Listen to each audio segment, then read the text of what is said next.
greetings, everyone. I hope that you're having a great day. It's a little cloudy in San Diego today, but the weather seems to be pretty nice, but it's just a little cloudy, so we're going to get right in here today. So today, we're talking about cowards. Today, we're talking about cowards. In the Masonic work, we talk about cowards and eavesdroppers. But today, the particular word is cowards, or what are cowards? And we're going to have this conversation today.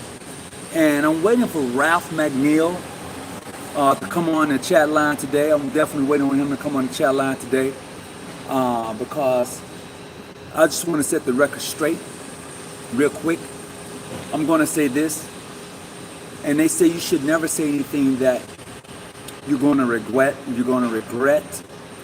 And if you say anything, you must realize that when you say something, a brick is being thrown back at you. And the same way you judge someone, you're going to be judged that same way. So I'm willing to accept that. I'm going to say this. I don't pray for my enemies. I don't pray for those who misuse me or mistreat me. I don't do that. I don't pray for them at all, and I don't like them. Okay? I don't like those who are afraid to stand up and say what's right and what's wrong. I don't deal with them either.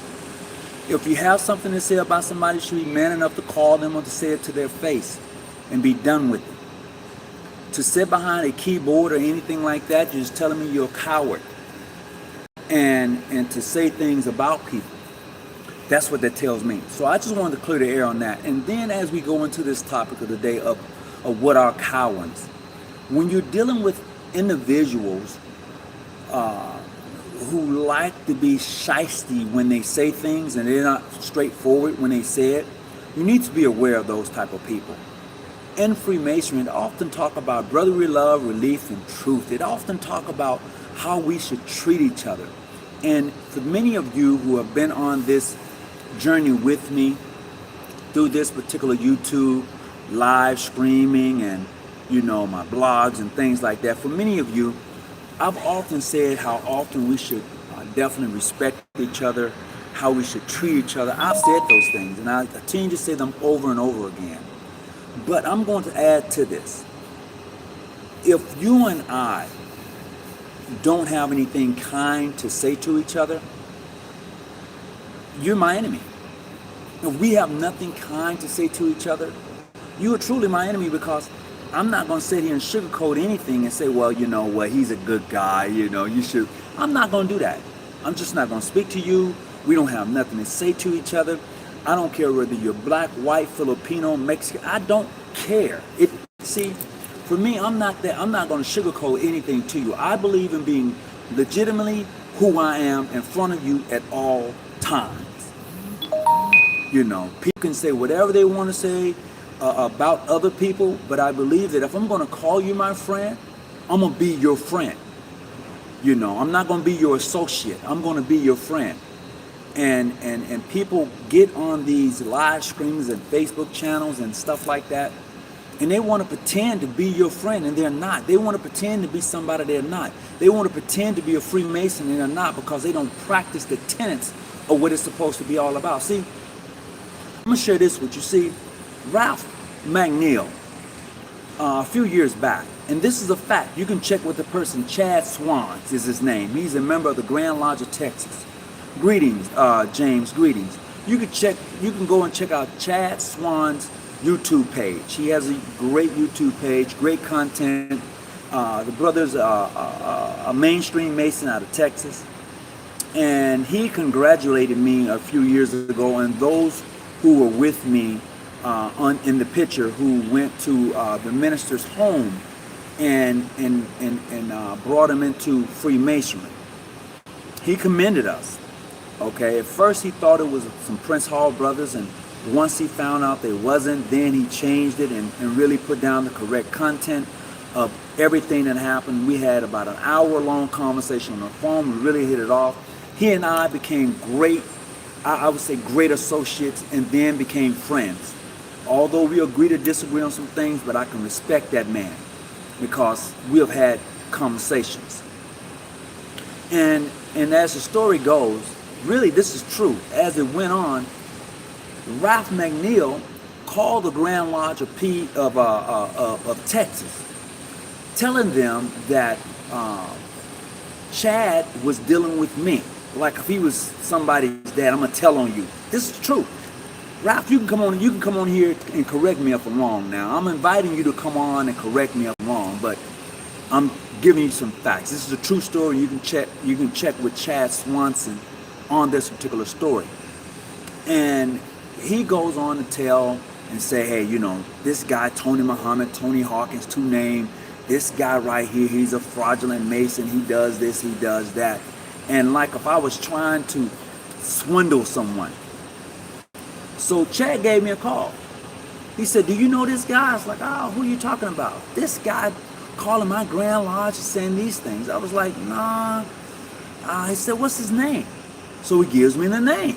I was like, are you serious? He said, yeah, part of a Lex Society or some Prince Hall thing, and this guy is calling my Grand Lodge saying these things.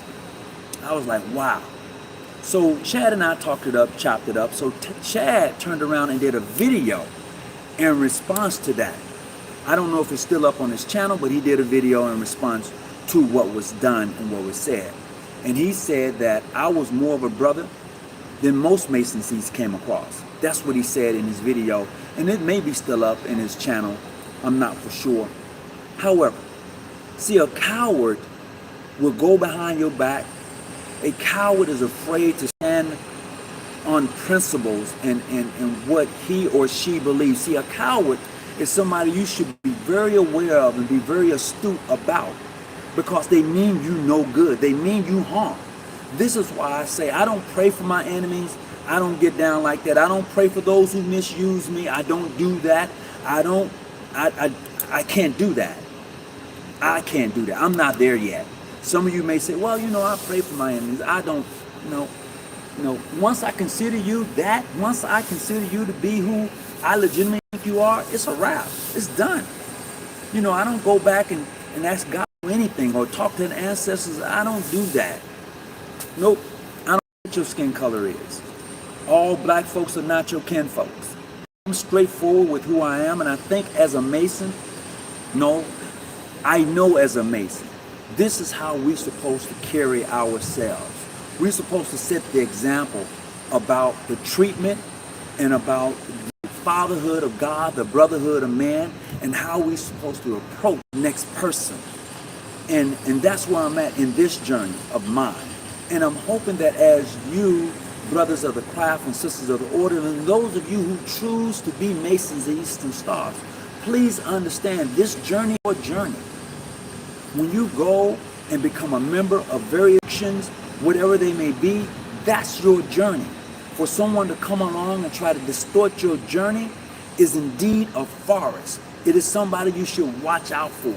If a brother or a sister approaches you talking about you in the wrong jurisdiction, you're doing this wrong and you're doing that wrong, and they didn't come to your rescue, or they didn't help you out when you were seeking the light and rights and privileges of being a Mason, you need to watch out for them. I would tell you this, there are brothers who came into my jurisdiction and because they wasn't accepted in a Prince Hall jurisdiction. This is true. There are brothers who actually joined my jurisdiction because they wasn't accepted into a Prince Hall jurisdiction. And once they reached the Sublime, the group of Masons, you know that the Prince Hall brothers reached out to them and said, no, man, that's the wrong jurisdiction you in. You need to come over here and be with us. But you didn't accept them in the first place. You didn't see that this brother was actually a good brother, a man of well recommended. You didn't see that. And then once he becomes a sublime degree of a Master Mason, now you want to switch it up. Now you want him to come over where you at. See, to me, I don't do that. I'm not built that way. You know, if we're going to stand and be on the square and be plumb and erect, be that way. I'm not saying we don't bend or we falter. I'm just saying be the best person you can be. Be the best God you can be. Be the best at what you can be, how you can be it. Make sure your foundation is solid. Make sure the lodge and chapter that you're in is a solid lodge and chapter, and make sure they're functioning the way they should function within the due bounds of the jurisdiction and constitution. Remove all of the naysayers. Remove them out the way, because they're going to hinder what you're trying to do in your walk, in your journey. They're going to get in the way. They're going to find everything they can possibly find out about you and say about you and get in your way. And Ralph McNeil is just one of them. Now, some of you may say, well, Brother Hawkins, no, he's a good brother. He treats me right. Well, if that's what he does for you, well, that's cool. I have no qualms with that, because that's what he does for you. But it doesn't work for me. I don't get down like that. And I'm just being totally honest and as I can be. And certainly, Ralph himself is welcome to come on today. I sent him the invite, and I told him exactly what the show is going to be about, so there wouldn't be any confusion. And I think, and I know as an individual, as a person who wants to be upfront with anybody, you should not have any confusion in your conversation. If you're going to have something to say, it should be with that person, in front of that person, so you and him or her can work out your differences. But until then, you remain where you're at. You remain opposite sides of the tracks. Plain and simple. So this is the thing we have to understand as individuals who are on this journey as Masons and Eastern Stars. Everybody in your lodge, everybody in your chapter is not your friend.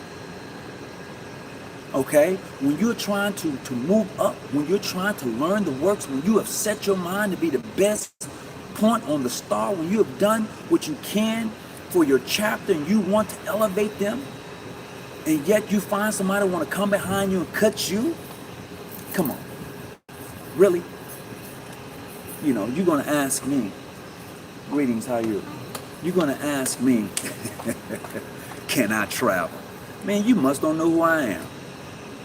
What, you're 30? Yeah, I'm a 33rd, 95th. And I've enjoyed the craft. Many of you have heard me talk about how much I enjoy the craft. And I continue to do that in on this degree work, in this walk. And I think many of us should. However, everybody don't want to see you prosper. And that's a fact. Everybody don't want to see you prosper. Everybody don't want to see your jurisdiction come up. People will cut you down. People will come at you in such a way to really cause you harm in your walk, in what you're trying to accomplish in your life. If people are around you just because of who you are, you need to cut them off, because those are cowards. When people are around you just because of who you are and they're not really sincere about wanting to see you come up, wanting to see you get ahead, and you're not offering anything or putting anything back into their life, you need to cut them loose. Anyone who's not putting anything into your essence, and you're not putting anything into their essence, you don't need to hang around that person, and they don't need to be around you. You're not offering them anything, and they're not offering you anything. This is another reason why when you are a Mason and an Eastern Star, that chapter you're in, that lodge you're in, needs to be that place where you're going to grow. You need to be in a place where you're going to really, really grow. And if you're not in that place, then that's not the lodge or chapter for you. If they're not teaching you the principles, I mean the principles and tenets of the organization that they say they love and they claim to be with, if they're not teaching you the essence of the brotherhood of men and the fatherhood of God and what that really means to one who's in this society of Freemasons, the Order of the Eastern Star, if you're not getting the essence and the teachings of what it is to be part of this great society, you're in the wrong spot. I've invited many of Masons to come on and have a real dialogue in regards to Freemasons. Some have told me, nah, man, you know, you're pretty hot, you know. And I'm like, hot? Well, how am I hot? You're pretty dogmatic. I am, because I enjoy and I love the society of Freemasons and sisters that I fellowship with, that I come across. So you damn right I'm pretty excited about it. And I don't mind telling anybody about it. I don't. Because of the favors I've found, the privileges of being a Mason, the privileges of being an Eastern Star, there's a responsibility that comes along with it. The responsibility is to carry yourself in such a way till you don't bring shame to the organization. Now, I'm not never going to say that I haven't done something to say, well, damn, really? I'm not here to say that, because I know when I judge others, I'm going to be judged. This is why I don't mind judging someone, because the same standards I use to judge them are going to be the same standards that's going to be judging me. So I'm okay with that. People often say you shouldn't judge. That's a lie. That's a lie. Don't do that to yourself. Just understand that if you do it, be willing to accept that it comes along with being judged. That's all. If you throw a rock, just know one is coming back. And if you can dodge it, dodge it. If you can't, face that damn rock head on. You know, it's not complicated. But we make things so complicated. You know, you don't like a person because of this or that. No. If I don't agree with you, I'll just tell you I don't agree with you. It has nothing to do with likes at all. It has nothing to do with whether who I believe you to be. I just don't agree with you. And I say that. And I can agree, and I can do that very respectfully. I can disagree with anybody very respectfully, and damn it, let's go have something to eat. Period. I can do that. But what I can't do is sugarcoat shit. I can't sugarcoat it before you and then I want to go eat with you. I'm not going to do that. I don't know. Some of you probably can do that, but I can't do that. I can't sugarcoat something and then gonna go break bread with you. That's some evil shit. Trust me, that's some evil stuff. And people don't want to have real dialogue and conversation about issues within Freemasons. They want to make it sound like it's this, yeah. No, it's not. It's only where you're at. It's only where you're at. Your Grand Lodge, your chapter, your whatever is only great where you're at. When you get outside of that and you meet great people, it's cool. But you have to realize that everybody's not going to treat you the way you should be treated. Everybody's not going to like you. Everybody's not going to appreciate the things that you bring to the table, the work that you put in. Everybody's not going to do that. Sometimes you have to pat your own self on the back because you know the work you've done is awesome. So sometimes you have to reach across, pat yourself on the back and say, man, that's a hell of a job you did. Because everybody is not going to appreciate the work you put in. I don't care if they're in your lodge or out of your lodge, in your chapter, out of your chapter, a part of your chapter, a part of your family. Well, everybody's not going to appreciate you, but you have to appreciate yourself. You have to understand when cowards are around you, they're out to do you no good. They're out to hurt you. And that's a fact. Brother Anthony Maddox, you're going to have to text me your number. I think we talked earlier today, but I still should have your number. I'll give you a call. You know, so I just want you to be aware of that. So Ralph McNeil, you was invited to come on today. You had plenty of time. You was chatting in the Facebook page, so I know you got the invite. So I don't want no one saying, well, he talked behind the man back. No. I invited him to come on. Okay? I posted his name, invited him to come on because I personally believe he's a coward. So when I believe something, I'm going to call you on it. Now, when you call me on something and invite me to come somewhere and have that conversation, I'm coming. I'm coming. That's me. Everybody isn't me. Everybody isn't you. There's only one. Like they say, I am who I am. And I'm not backing down from it. So look, I got to go. As always, I hope that you've gotten something out of this, that you've enjoyed the contents, that it was really straightforward. It's really from me, my inner being. And definitely, whatever you do, stay out the bushes, keep your light on. I'm out. Wait a minute.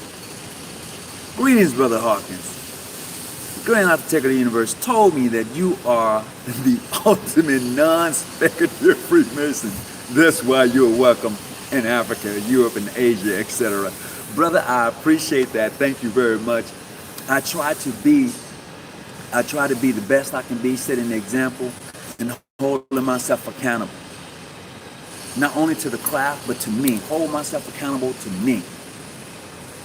So I just want to say to you, my brother, I appreciate the love. I'm looking forward to coming to Africa here real soon. As soon as this thing lightens up a little bit, and it seems like it is, you will be seeing me. That's my word. That's my word. So, and I'm gonna tell you something else. April the 30th, 2022, Los Angeles, California. Man, I can't wait. April the 30th, 2022. Hey, so look, take care of yourselves. I really appreciate you. Share the video, subscribe, hit the subscribe button in the corner, and we'll be talking. Peace and be well. Oh, where that button at? Oh.